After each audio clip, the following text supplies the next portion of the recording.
This is Jamey with Stonemeyer Games, and today I'm going to talk about my favorite game mechanism in Heroes and Tricks, a new game from Pencil First Games. When I saw this game on Kickstarter, I was really excited about it. I usually don't get excited about really light games, but this one had a really interesting hook to it. It has a really cool component that is also my favorite mechanism. I'll reveal that in a moment. In Heroes and Tricks, it's a trick-taking game, which basically means that you're playing multiple rounds of a game, and in each round, every player is playing one or more cards, and the best of those cards will win the trick. The interesting thing about Heroes and Tricks is that only the first player who starts the round really has the key information for that round. So at the beginning of that round, that player will take a hero card at random from this box, and that player will slide the hero card into the box. And this is the really cool thing about this box. So this box has a magnetic flap that shuts, and it has a little window where you can slide that hero card. And then that player will put a card from their hand. This is the card that they're playing, and this box kind of keeps track of the order of who's playing which card, so you know at the end of the round who played which card.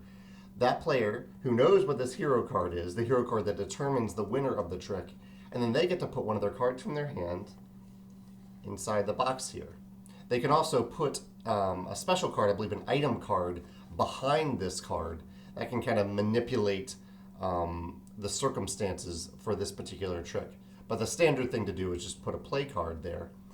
And as you can see, I put a 4. It has a color and it has a suit. And then I close the box and I pass it to the next player.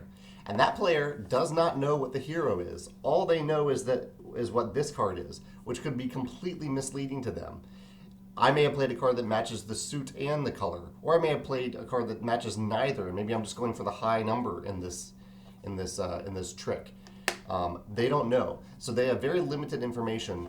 But you do, and so it's a little bit like almost like telestrations, or the childhood game where you whisper something, telephone, where you're whispering something to the next person than someone else. So the further away this box gets from the original player, the further away, the less information you have about what the actual hero card is, which is actually fun. Like, this wouldn't work for a 3-hour epic game, but for a 20-minute game where you're just trying to win as many tricks as possible, it works brilliantly.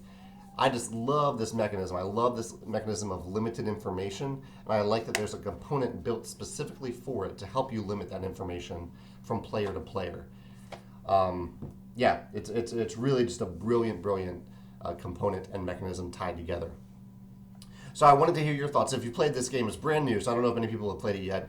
If you've played this game and you have a favorite mechanism in Heroes and Tricks, I'd love to hear that. Or if you have a favorite mechanism in a game, a component that helps you hide information from other players, I'd love to hear what that is in the comments as well. Thanks.